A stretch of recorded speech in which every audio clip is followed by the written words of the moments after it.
Sports card hobby family, another day, another sports card video. We've got a really strange heritage auction that we're going to talk about today.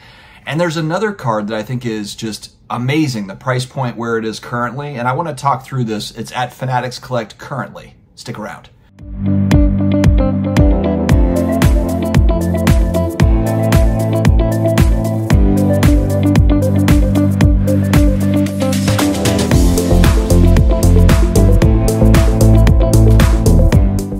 What's going on, sports card friends? Before we dive into today's topics, it's a huge shout out to today's video sponsor, DC Sports 87. You want to sell cards on eBay, but man, listing and shipping and all the stuff that comes along with selling individual cards, it's a lot of work. DC Sports 87 is where I send a lot of my cards. It's so easy. They handle everything. Payouts are really simple and fast. Make sure to check out DC Sports 87. All right, stay to the end of the video for the other just kind of strange auction that already ended at Heritage that I want to talk about. But first, let's talk about the $90,000 current bid for the 1998 Skybox Essential Credentials, now Dan Marino, out of 8.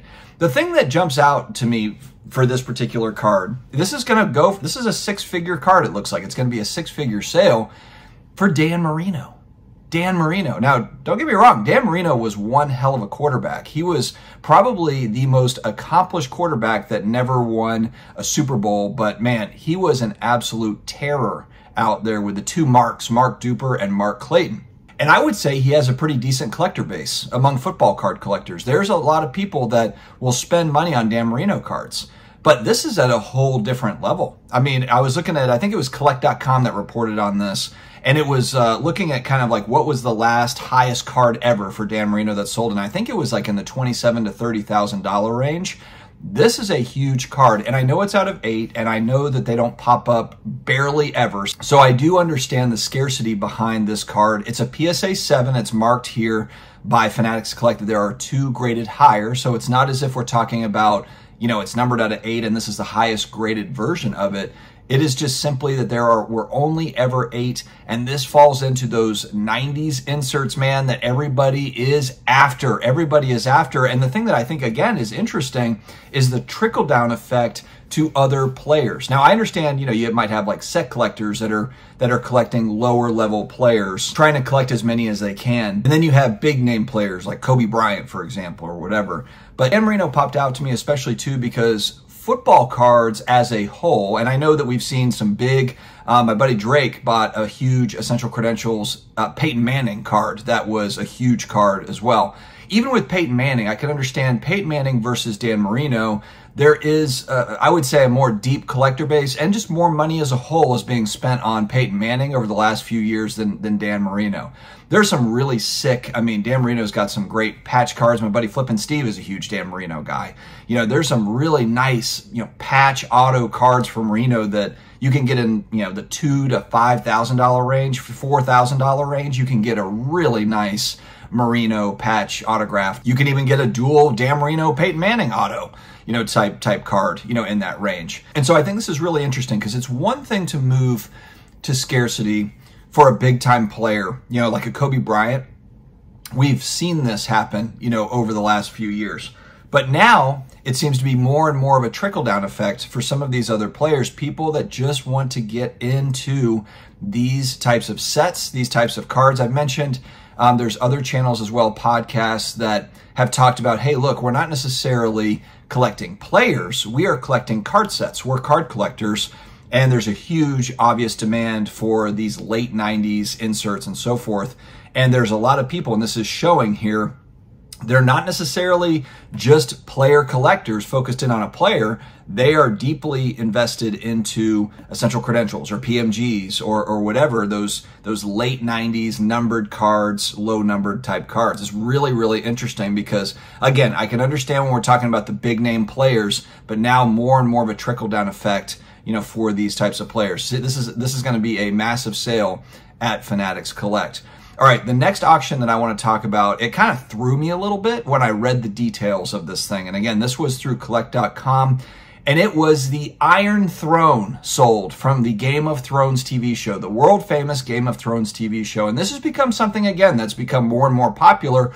Pop culture, props, You know, of course, we've talked about graded games and graded toys and all of that stuff has been going for a while. And I'm not saying that this is some brand new thing that people are all of a sudden now spending money on screen used items, because that's not something that's brand new. People have been buying these items for a good while.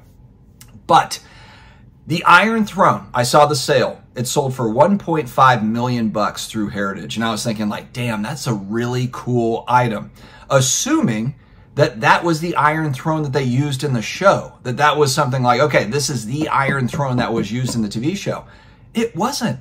This is a promotional piece. This is not a piece that was used on screen in the show. It was something that they moved around and used for promotion, which again, that's cool. I'm not saying that that's not cool, but it's not a game used item. It is strictly a promotional item for the show that they used kind of to promote the show, you know, different continents over the years. Again, it's a really cool item, but is it $1.5 million cool? Again, I just automatically assume this is something that was in the show for $1.5 million. That's a hell of a sale for a replica. That is a hell of a price. Collect.com also reports too that when you look at other kind of comparable Game of Thrones type stuff, even screen use stuff, selling at a fraction of what this sale was. So it's like, did they even know what they were buying? Like, and there's so many sales like this. We just saw the 2003 Exquisite, the patch auto cards, the Stockton, and some of these other players that were routinely selling for $1,500, $2,000, $3,000, and still are. There was these huge sales. I believe it was on Heritage or Golden? I believe it was on Heritage, selling in the $15,000 to $20,000 range, just kind of out of nowhere, but literally like sold there for $15,000 to $20,000, and then 2 days later sold, you know, on eBay for $3,000. So it was like you had like $2,000, $3,000 sale, $18,000 sale, and then it's like $2,000, $3,000. Like, it was a crazy outlier. And I'm just wondering, like, what's going on here? You know, what is going on? Did the person that bought that for $1.5 million, and look, maybe it's just people got stupid money these days, made a truckload on real estate, they've made a truckload on stocks, stocks are way up. Maybe it's like, hey, you know what? Sell off these stocks. Let's move over to cash. Let's just buy some random stuff. And I'm talking, obviously you have to be in the ultra wealthy zone, maybe not Bezos wealthy, but some serious cash. If you're dropping $1.5 million on an Iron Throne, you know, I mean, like, you've got some serious cash, and maybe that's just what it is. We've seen such a movement upward for stock portfolios, for real estate holdings, that maybe there's just people that are like, you know what? Let's just have some fun. Let's take some of this money out and just buy random stuff. And that's where we're at. Hey, let's go buy a Siberian tiger and the Iron Throne. Maybe we can put them together like in the man cave or something.